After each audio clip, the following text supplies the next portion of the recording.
Oke, kali ini saya ingin membacakan kembali lagi bersama saya Lesna Purnawan.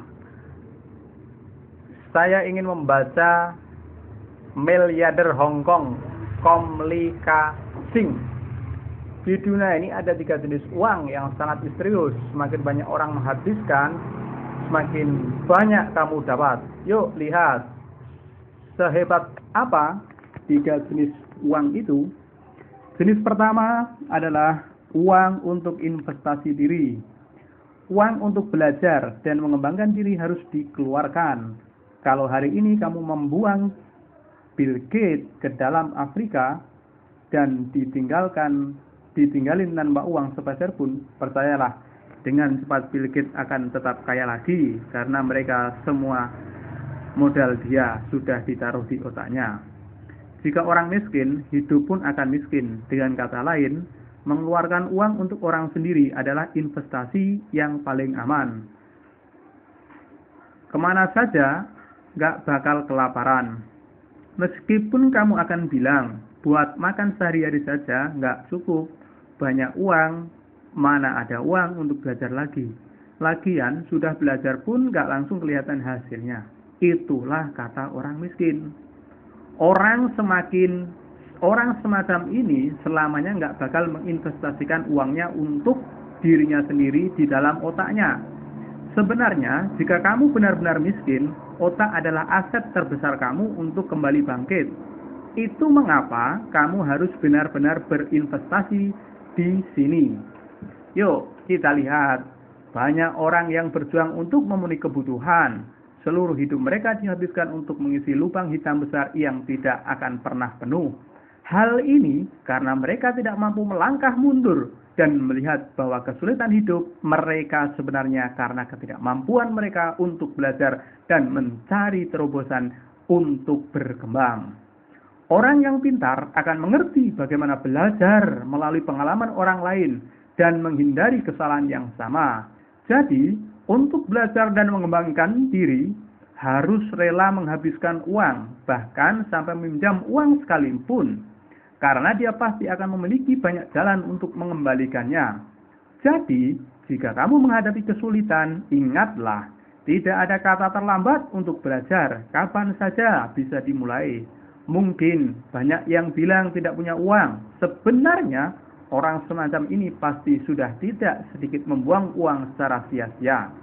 Kalau memang uang secara sia-sia, kalau memang pengen berubah, tapi untuk biaya pendidikan saja pelit, bagaimana ada kemampuan yang cukup untuk menghadapi kesulitan? Orang yang bijak harus memahami hal ini. Jadi, inti dari apa yang saya sampaikan tadi, bab pertama adalah bagaimana kita harus menginvestasikan uang kita untuk pendidikan, untuk sekolah-sekolah formal, untuk sekolah non-formal. Jadi, ketika uang sudah kita taruh dalam otak ini, kita dimasukkan di tengah hutan pun kita akan menjadi kaya. Jadi, jangan tunggu. Jangan habiskan hidup kita, uang kita, hanya untuk hal-hal yang sifatnya konsumtif, tetapi kita habiskan uang kita investasikan uang kita untuk belajar, untuk sekolah formal maupun non-formal. Jadi, yang kedua adalah uang untuk berbakti. Uang untuk berbakti pada orang tua harus dikeluarkan. Mungkin banyak yang berpikir buat diri sendiri saja sudah tidak cukup, bahkan masih banyak utang. Bagaimana bisa secara rutin memberikan uang pada orang tua? Ada juga yang bilang, di rumah tidak kekurangan uang. Papa dan mama punya cukup uang. Tidak perlu memberikan uang pada orang tua. Tidak peduli bagaimana keadaan ekonomi orang tua. Orang untuk berbakti pada orang tua harus diberikan secara tunai. Semiskin apapun, sebulan sekali harus menyisihkan uang untuk orang tua. Semiskin apapun orang tuamu, dia tetap membesarkanmu. Coba pikirkan. Apakah karena banyaknya uang? Apakah karena banyaknya utang? Nggak cukup uang. Lalu orang tuamu akan meninggalkanmu. Semiskin apapun mereka, pasti tetap akan membesarkanmu. Iya kan? Jadi, kalau sekarang kamu mengembalikannya, itu memang sebuah keharusan. Bagaimana boleh? Hanya ketika punya uang baru memberikan, dan saat tidak punya uang tidak memberikan. Sebenarnya, mungkin kamu tidak tahu bagaimana pada orang tua itu ibarat sebuah restu ilahi. Relasi yang baik dengan orang tua akan meningkatkan kekuatan restu. Seseorang kalau tidak memiliki restu, seumur hidup tidak akan lancar dalam mengerjakan apapun. Berbakti orang tua juga sekaligus untuk diri sendiri.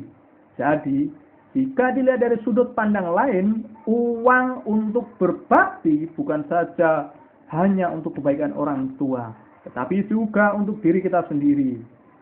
Kalau tidak percaya, coba lihat orang sekitar kamu, orang-orang sekitar kita ini. Lihat, orang-orang yang sudah 24 kali ganti pekerjaan. Apakah hidup mereka sudah terbukti?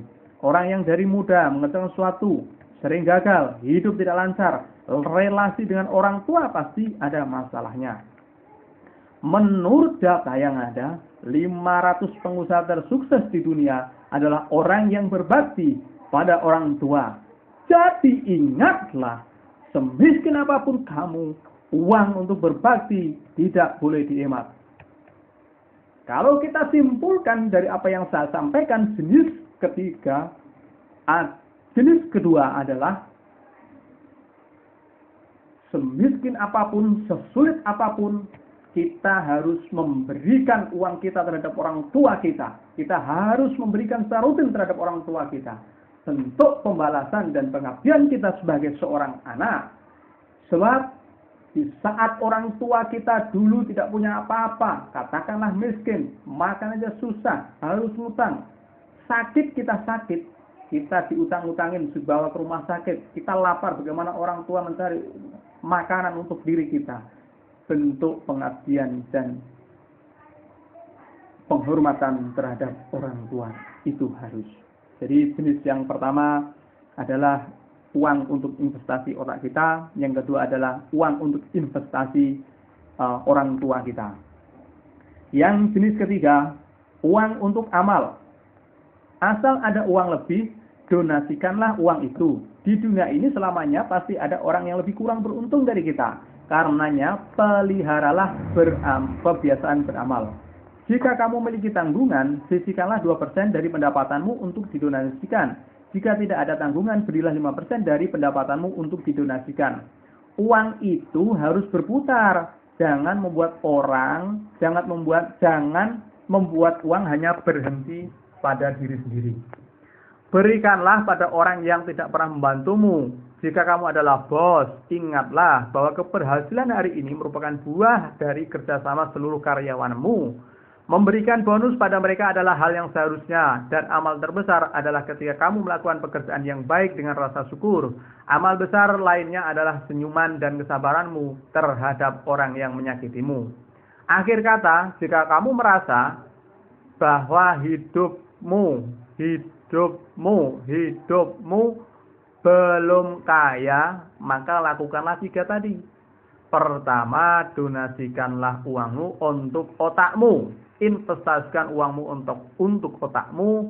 Yang kedua, investasikan uangmu untuk orang tuamu. Yang ketiga adalah investasikan uangmu untuk beramal terhadap orang lain. Dan berlakulah baik, selalu berpositif thinking terhadap apa-apa yang sudah Tuhan berikan.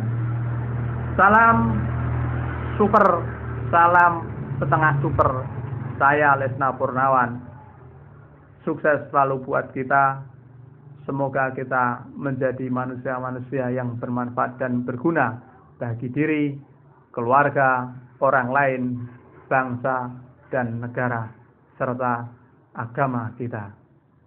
Salam Lesna Purnawan.